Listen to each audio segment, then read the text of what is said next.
दैनिक जीवन में उपचयन अभिक्रियाओं का प्रभाव कि दैनिक जीवन में उपचयन अभिक्रिया का प्रभाव हमारे जीवन में क्या है। दैनिक जीवन में तो संक्षारण दिया है। संक्षारण जब कोई धातु आर्द्रता अम्ल आदि के संपर्क में आते हैं जिससे धातु की ऊपरी परत कमज़ोर हो जाती है, साक्षरित हो जाता है। जैसा कि हम उदाहरण में समझ सकते हैं, लिखा है, पहले एक बार परिभाषा को फिर संक्षारण को पढ़ते हैं। जब कोई धातु आर्द्रता अम्ल आदि के संपर्क में आती है जिससे धातु की ऊपरी परत क्या हो जाती है, कमज़ोर हो जाती है, तो संक्षारित हो जाता है। तो एग्जाम्पल के तौर पे समझते हैं, लोहे की वस्तुओं पर जंग लग जाना, ये भी एक संक्षारण का एग्जाम्पल है। और चांदी के ऊपर काली परत जम जाना, चढ़ जाना, काली हो जाना चांदी, ये भी क्या है, संक्षारण का एग्जाम्पल है। और तीसरा एक एग्जाम्पल हम आपको बताएंगे, जैसे कि जैसे तांबे के ऊपर एक हरा लेयर चढ़ जाता है हरे कलर का, वो भी क्या है, संक्षारण का एग्जाम्पल है। तो चलिए, ये जो पिछले 3 वीडियो में हमने बताया, ये चौथा वीडियो पार्ट है इस चैप्टर का। तो इस चैप्टर में यही 2 पॉइंट बचे हुए हैं, दैनिक जीवन में उपचयन अभिक्रिया का प्रभाव और ये विकृत गंधिता को रोकने के उपाय या विकृत गंधिता होती क्या चीज़ है। बस इतनी चीज़ आज पढ़नी है, क्योंकि आज चैप्टर क्लोज होने वाला है, तो आज चैप्टर समाप्त हो जाएगा। और कल आपको इस चैप्टर के जितने भी हमारे अनुमानित हमने 50 क्वेश्चन रेडी किए हैं बहुविकल्पी के तौर पे। आप अगर इस चैप्टर के 50 क्वेश्चन MCQs अगर आप सॉल्व करते हो, तो मैं इतना कह सकता हूं कि आप इस चैप्टर से अगर आप एग्ज़ाम देते हैं, बोर्ड एग्ज़ाम, अगर आप इस चैप्टर से ये 50 जितने भी हमने MCQs कराएंगे कल, अगर आपने 50 क्वेश्चन आपने सॉल्व किया, तो इस चैप्टर से आने वाला प्रत्येक क्वेश्चन को आप सॉल्व करेंगे अच्छी तरीके से और उसमें अच्छा नंबर ला सकेंगे। तो कल हम आपको 50 क्वेश्चन MCQs तय रेडी है, कल हम आपको प्रोवाइड करेंगे एक वीडियो के माध्यम से, जिसमें आप सब जुड़े रहिए और बने रहिएगा ज़रूर। और उस वीडियो को देखना ना भूलें, क्योंकि वो मोस्ट इम्पॉर्टेंट और टॉप 50 MCQs प्रश्न हैं। आपको उनको देखना और सॉल्व करना भी सीखना है। तो चलिए आगे पढ़ते हैं। दिया है विकृत गंधिता। विकृत गंधिता क्या चीज़ है? वसा युक्त और तैली मतलब तेल से रिलेटेड संबंधित खाद्य सामग्री वायु के संपर्क में आने पर उपचयित हो जाते हैं, जिससे उनके स्वाद और गंध में परिवर्तन हो जाता है। इसे विकृत गंधिता कहते हैं।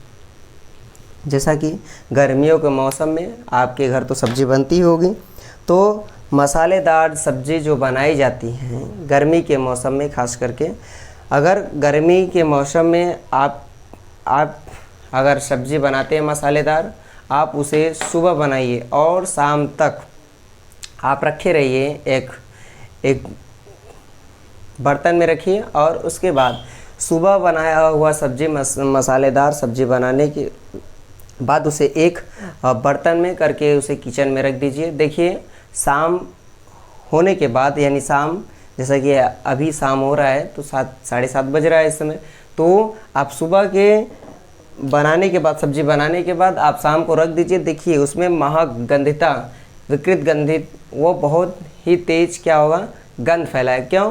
क्योंकि देखिए यहाँ पर दिया है वसा युक्त तैलीय खाद्य सामग्री वायु के संपर्क में आने से उपचयित हो जाते हैं। जैसे कि हवा जो गर्म हॉट, गर्मी में क्या होता है कि ज़्यादा तापमान बढ़ने की वजह से, टेम्परेचर क्या होता है ज़्यादा बढ़ने की वजह से, जो ये तैलीय सामग्री होता है उस पर वायु का क्या होता है, संपर्क हो जाता है। जब वायु का ज़्यादा उस पर संपर्क होता है तो क्या हो जाता है, उपचयित हो जाता है। उपचयित होने के बाद उसके स्वाद, अब जब खाएंगे तो कभी कभी अगर दाल सुबह का है, अगर शाम टाइम अगर आप खाते हो, तो कभी कभी क्या लगता है कि खट्टेपन का स्वाद आता है, और वो क्या होता है, उसमें गंध भी आ जाती है।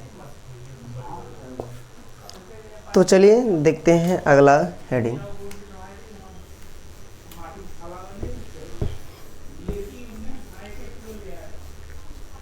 दिया है विकृत गंधिता को रोकने का उपाय, यानी विकृत गंधिता जो गंध आ रही है उनको रोकने के कौन कौन से उपाय हैं और कैसे विकृत गंधिता को रोका जा सकता है। चलिए देखते हैं एग्जाम्पल के तौर पर।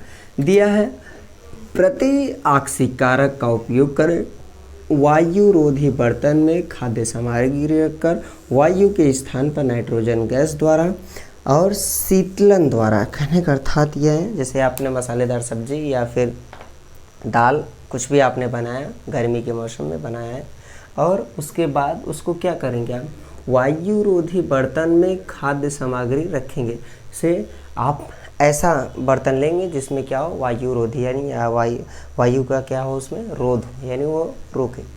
तो बर्तन में खाद्य सामग्री रखें, और दूसरा वायु के स्थान पर नाइट्रोजन गैस का प्रयोग करें।